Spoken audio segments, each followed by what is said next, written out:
We didn't play great. We addressed the areas we got to improve in, and hopefully we stay hungry to get better, keep that growth mindset. But you got to tip your hat. I mean, we don't panic. When you can win and play bad, it says a lot. You know, it says a lot about your toughness, and it says a lot about your ability to move on. And no judgment.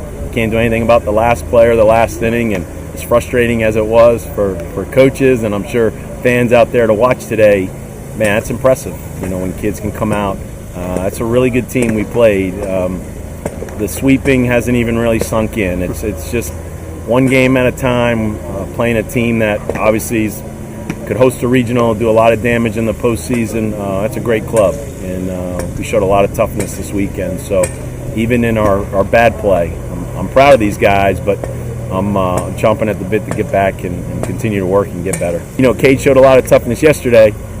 And maybe because he wasn't pitching great early on, and then he locked in and put up those zeros. You know, in Nick's case, it was everybody behind him. I mean, that's kind of back-to-back weekends. You know, we put a freshman on the road in some tough situations, and it shows you his competitiveness. You see the emotion out there, how he's able to pitch out of jams. You know, what makes great pitchers, and especially great starting pitchers, is you gotta. If you're going to pitch 6-7 innings or so, you're going to get put into some ugly situations. Bad things are going to happen behind you. How do you handle it with runners on base? How do you handle it with guys standing out there with their best hitters coming to the plate? And, man, that's impressive for a freshman to do what he did against that lineup today. Similar to yesterday, not great first time or two through the lineup. You know, we have to kind of address, hey, let's get back into an approach, a two-strike approach. You're facing a legit senior. I mean, one of the top pitchers in the ACC, and you got to fight.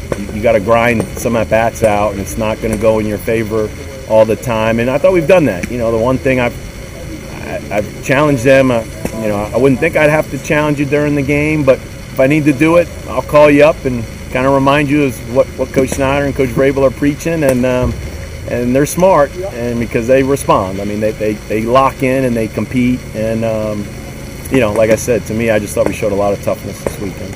Another game on the road against a team, Indiana's playing really good. Second half of the year, they've been locked in.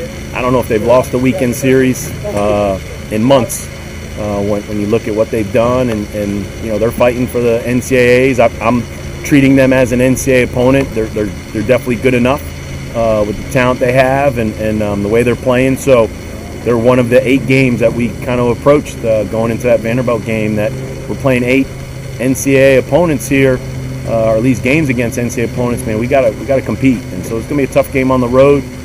It's always fun seeing Coach Simonis and Cheese and Bun and their families. It's not the funnest maybe going up against them because somebody's gonna come out on the losing end, but it is always fun to get back with those guys, and you know, proud of obviously all the things that they're doing.